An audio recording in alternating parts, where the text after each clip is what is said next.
Teaching pathway में सभी का स्वागत करते हैं और आशा करते हैं कि आप सभी ठीक होंगे। मैं हूं आपका दोस्त डॉक्टर यालोन।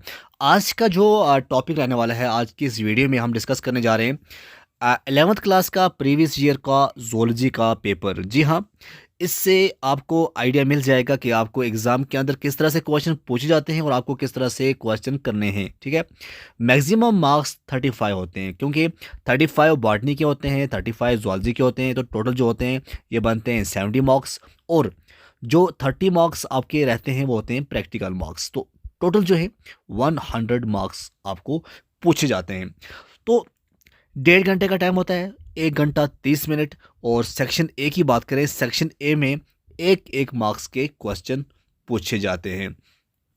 प्रीवियस ईयर क्वेश्चन क्या पूछा गया था हम देखते हैं। क्वेश्चन पूछा गया था nephridia helps in excretion and osmoregulation in dash dash. जी हाँ, ऑप्शन है क्या ये जो नेफ्रीडिया है ये हेल्प करता है एक्सक्रीशन और ऑस्मो रेगुलेशन में करता है, ये इसका फंक्शन है। बट होते किस में, क्या ये आर्थ्रोपोडा में होता है, एनिलिडा के अंदर होता है, या एस्क्लेमेंथिस के अंदर होता है, या फिर मोलस्का के अंदर? तो इसका जो आंसर आएगा बच्चों वो आएगा एनिलिडा। तो एनिलिडा जो है इसका करेक्ट आंसर अगर आप ये लिखते हैं तो आपको यहाँ से 1 मार्क्स मिल जाएंगे।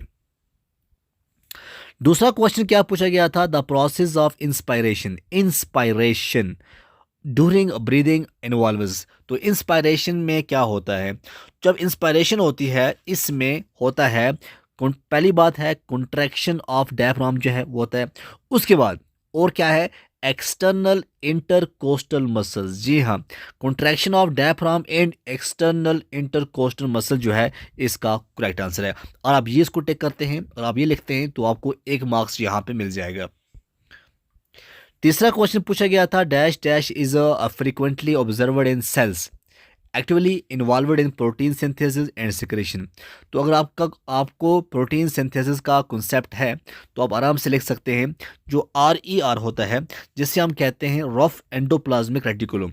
तो ये ऑब्जर्व होता है cells actively involved in protein synthesis. उसके बाद आता है बच्चों क्वेश्चन नंबर 4 पूछा गया है, the most abundant protein in animal world is. Most abundant कौन सा है? तो इसका जो आंसर है वो है कोलेजन। कोलेजन जो है इसका करेक्ट आंसर है, तो यहाँ भी आपको 1 मार्क्स मिल जाएगा। अब आती है फ्रॉग्स के ऊपर बात। फ्रॉग के बारे में ये पूछा गया है, frog escape from extreme cold by taking shelter in deep borrows during winter. जब विंटर आता है आपको कोई फ्रॉग देखने को नहीं मिलेगी। क्यों वो एक्सकेप हो जाती हैं? क्योंकि वो जब एक्सकेप होती हैं बहुत डीप बोरोज के अंदर विंटर में, उस प्रोसेस को हम क्या कहते हैं? जी हाँ, उस प्रोसेस को हम कहते हैं हाइबरनेशन। क्या कहते हैं? हाइबरनेशन। अब मुझे ये बताओ, जब आपके यहाँ जो रीछ होता है, आपके यहाँ जो रीछ होता है वो सर्दियों में कहते हैं जड़ी खा के सो गया।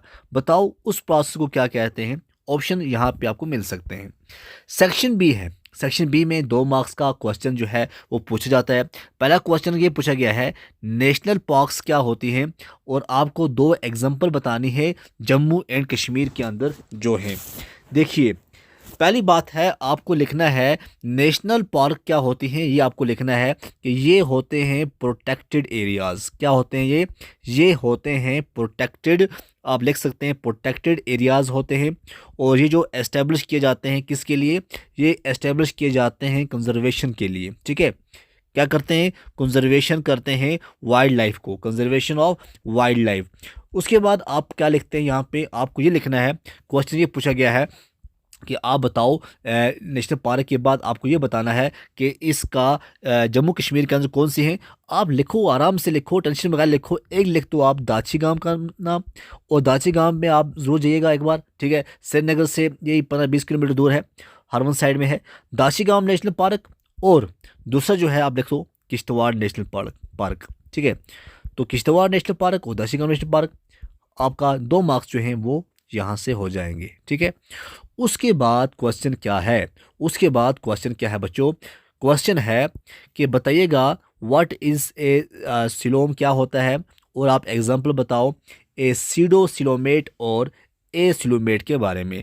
देखिए सिलोम क्या होता है, पहले हमें ये देखना है सिलोम क्या होता है। सिलोम आप लिखोगे बच्चों, क्या लिखोगे आप लिखोगे कि ये होता है फ्लूइड फिल्ड। क्या होता है? फ्लूइड फिल्ड बॉडी कैविटी होती है। क्या होती है? फ्लूइड फिल्ड बॉडी कैविटी होती है जो कंप्लीटली लाइनेड विद, किसके साथ लाइन करती है? लाइनेड बाय मेसोडोम, लाइनेड बाय मेसोडोम, आपको ये लिखना है। उसके बाद क्वेश्चन कहता है सीडोसेलिमेट की एग्जांपल क्या है और एसिलिमेट की क्या है? सीडोसेलिमेट का बहुत ही आसान है, जिसे हम कहते हैं एस्कैरिस। आप यहाँ लिखते हैं एस्कैरिस, और जब एसिलिमेट के नाम आता है तो आप लिखते हैं प्लेनेरिया। तो आपका ये 2 मार्क्स जो हैं यहाँ पे कंप्लीट हो जाएंगे। नेक्स्ट क्वेश्चन क्या पूछता है? How does a nucleotide differ from nucleoside? Nucleotide और न्यूक्लियोसाइड में क्या फ़र्क है? अगर हम न्यूक्लियोटाइड की बात करें, नाइट्रोजन बेस ए शुगर मॉलिक्यूल, राइबोस और deoxyribose and A phosphate group होता है। और जो न्यूक्लियोसाइड होता है इसमें सिर्फ आपको नाइट्रोजन बेस मिलेगा एंड शुगर मॉलिक्यूल मिलेगा, आपको यहाँ पे फॉस्फेट ग्रुप नहीं मिलेगा, लैक ऑफ फॉस्फेट ग्रुप। हो गया आपके 2 मार्क्स यहाँ भी। नेक्स्ट क्वेश्चन पूछा जाता है माइटोकॉन्ड्रिया और commonly called power house of cell. आप कमेंट कीजिएगा, ये वो कमेंट नहीं है जो आप फेसबुक पे कमेंट करते हो, लिख दो आप ये कमेंट भी, ठीक है, कोई इशू नहीं है।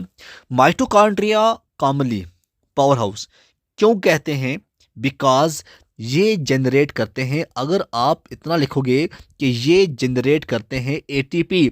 बच्चों एटीपी का फुल फॉर्म क्या है? Adenosine triphosphate. और थ्रो किसके करते हैं? थ्रो करते हैं बच्चों थ्रो करते हैं बच्चों सेलुलर रिस्पिरेशन, थ्रो करते हैं सेलुलर रिस्पिरेशन जो प्रोवाइड करता है energy for various cellular activities. हो गए आपके बच्चों ये यहाँ पे 2 मार्क्स कंप्लीट। अब आता है write 2 events that occurs in the pachytene stage of prophase first. बहुत ही इजी यहाँ पे क्वेश्चन है, ये आपको बताना है। पैचिटीन स्टेज के बारे में यहाँ पूछा गया है। देखिए इसमें 2 इवेंट्स, पहला इवेंट जो है बच्चों वो होता है क्रॉसिंग ओवर। क्या होता है?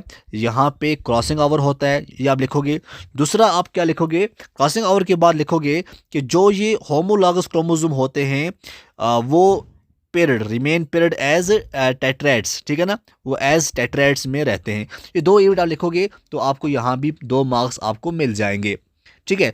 देखो इतना ही नहीं लिखना, आपको थोड़ा बहुत ब्रीफ भी करना, हल्का हल्का सा थोड़ा बहुत लिखना, ताकि 10 20 30 वर्ड्स का मिल जाए, ठीक है। मैं आपको समझाने की कोशिश कर रहा हूँ, आइडिया दे रहा हूँ पूरा। सेक्शन सी है, सेक्शन सी 3 मार्क्स का क्वेश्चन पूछा जाता है। 11 क्वेश्चन पूछा गया था प्रीवियस ईयर। ऑल वर्टिब्रेट्स और कॉर्डेट्स बट ऑल कॉर्डेट्स और नॉट वर्टिब्रेट्स, इसको आप जस्टिफाई करो बच्चों, बहुत ही इंपॉर्टेंट है। हमने बीएससी में भी ये पढ़ा, हमने एमएससी में भी पढ़ा, ये हमेशा पढ़ाते रहते हैं। देखो ये क्या है बच्चों, ये आपको थोड़ा समझना होगा।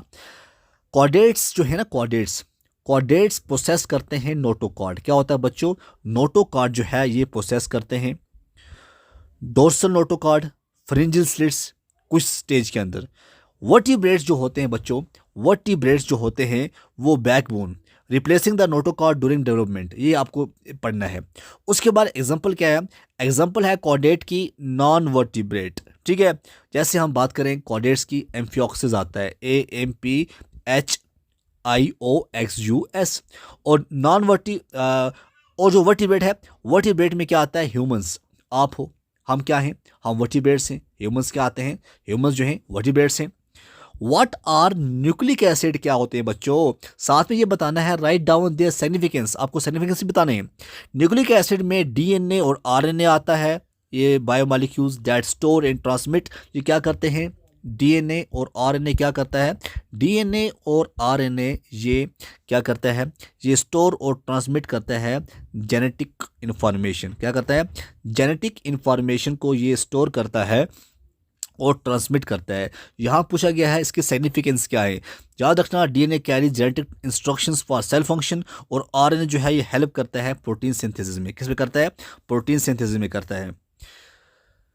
क्वेश्चन नंबर 13 पूछा गया था, मियोसिस फर्स्ट क्या है? Is often considered as complete cell division. What is the necessity of occurrence of meiosis second in cell cycle? जी हाँ, तो मियोसिस का मतलब होता है reduce the chromosome number by half, ठीक है, reduce the chromosome number by half, okay. और इसमें इंश्योर करना है हैप्लॉइड गैमीट्स, और ये इंट्रोड्यूस करता है genetic variation through crossing over. Question number 14 है, give a brief account of the counter current mechanism क्या होता है? मैं आपको थोड़ा बहुत हिंट दे रहा हूँ आंसर का। तो काउंटर करंट मैकेनिज्म होता है loop of Henley and Lipton, आप लिख सकते हो loop of Henley and nephron, ठीक है।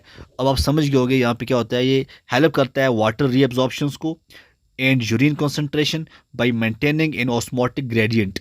What is meant by double circulation का मतलब क्या होता है, राइट, इट्स सिग्निफिकेंस, आपको सिग्निफिकेंस बताने हैं। तो डबल सर्कुलेशन का मतलब होता है blood passes through the heart twice, ठीक है, इन वन कंप्लीट साइकिल, जैसे हम पल्मोनरी एंड सिस्टमैटिक सर्कुलेशन की कहते हैं। सिग्निफिकेंस इसकी जब लिखेंगे आप क्या लिखेंगे, ये प्रिवेंट करता है oxygenated and deoxygenated blood from mixing, या मिक्स नहीं हो रहा है ऑक्सीजनेटेड और डीऑक्सीजनेटेड। उसके बाद क्या है, इंश्योर करता है efficient oxygen supply to tissue. Section D का पहला क्वेश्चन था what are skeletal muscles, give a detailed account on the mechanism of muscle contraction. तो जब आपको स्केलेटल के बारे में पूछा जाए तो आपको बताना है कि ये वॉलेंटरली स्ट्रेटेड मसल होते हैं। ये क्या होते हैं आप लिखोगे, ये होते हैं, ये आप चीज़ें ऐड करना यहाँ से आप स्टार्ट कर सकते हैं, ठीक है ना। ये आपको मैं एक आइडिया दे रहा हूँ, ये होते हैं वॉलेंटरी और ये होते हैं स्ट्रेटेड मसल। क्या होते हैं बच्चों, स्ट्रेटेड मसल्स होते हैं। और आपको क्या पढ़ना है, जो नरो इम्पल्स, जो मैकेनिज्म होता है, मैकेनिज्म में क्या आएगा, मैकेनिज्म में आप एक चीज़ लिखना नरो इम्पल्स का, नरो इम्पल्स, फिर आप लिखना कैल्शियम का रिलीज होना, कैल्शियम का रिलीज होना, फिर आप लिखेंगे स्लाइडिंग फिलामेंट थ्योरी, फिर आप लिखोगे एटीपी रोल। तो ये इसका आंसर आ जाएगा। अगर आपको ये क्वेश्चन नहीं आ रहा है, आपके पास ऑप्शन है न्यूरॉन क्या होता है। न्यूरॉन जो है इसे हम कहते हैं नरोसेल, क्या बोलते हैं, नरोसेल। तो आप अच्छा सा स्ट्रक्चर बनाओ न्यूरॉन का और उसमें लिख दो क्या कुछ करता है।